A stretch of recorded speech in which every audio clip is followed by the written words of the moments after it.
So mga boss, magprito tayo ng kwan, yung ulo ng tambakol, isigang natin. Sinigang ng ulo ng tambakol. Saka ito prito ko, para sa mga papis, lalagyan ko ng sabaw yan pag na-prito.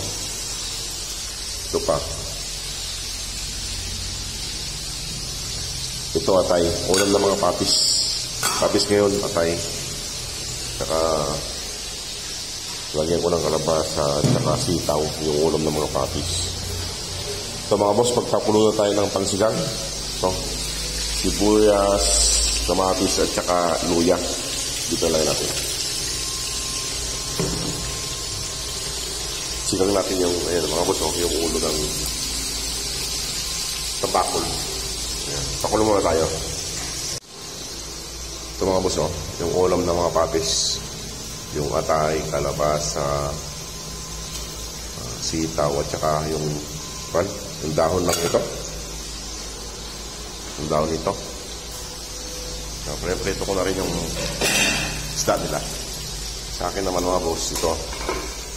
So, lagyan na natin itong pritong isda. Sigang. Ulo ng tambakol. Ulo ng tambakol. Ayan. Ayan natin para may sabaw tayo. Ayan.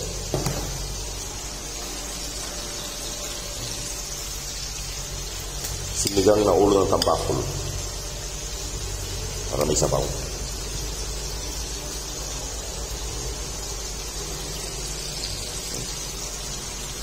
Tapan ulit natin mga boss. Naprinito ko yung ulo. Ito pampasim natin. Lemon na maliliit. Tignan ko lang yung labahin ko. Habang nagluluto, naglalaba. Ito. Gabain ko mga boss. Dami nito. Binabanlawan ko na. Ayan.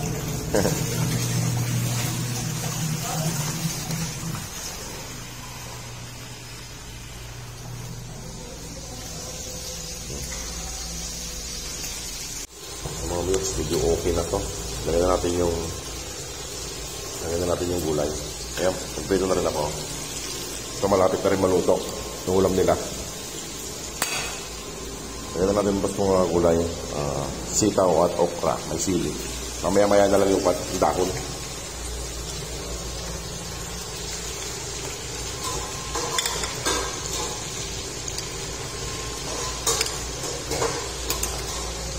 Mamaya ko nalang ilagay yung dahon ng hindi ko alam yung tawag ng dahon na yun. Lakas natin kunti. Boss. So, sasabawan ko yan para sa mga papis. Piprito ko muna. Ayan mga boss. Pada natin.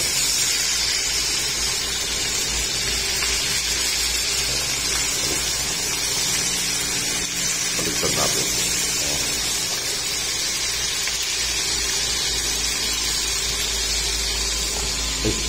Naglag. Okay, ko na tayo ng 5 piraso. May 5 pa. So mga boss, mukhang malambot na yung kalabasa. Nasa ilalim nito mga boss atay. So kalabasa, sitaw, at saka yung dahon kanina.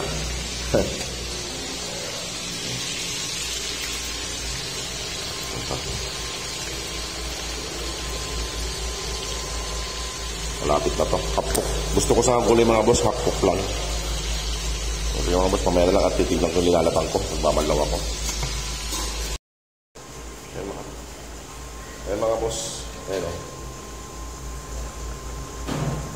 Ayan mga boss, luto na yung sinigang na ulo ng tambakol. Ayan, luto na siya. Mamaya kaya na tayo. Bago ako kumain, ibigay ko muna yung pagkain nila Scooby.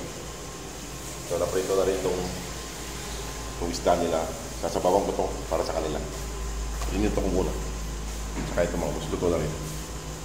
Luto na rin itong kalabasa na may kulay na mayatay. Ayan. O sige mga boss, at magbabanlaw muna ako ng labahin. O sige mga boss, salamat.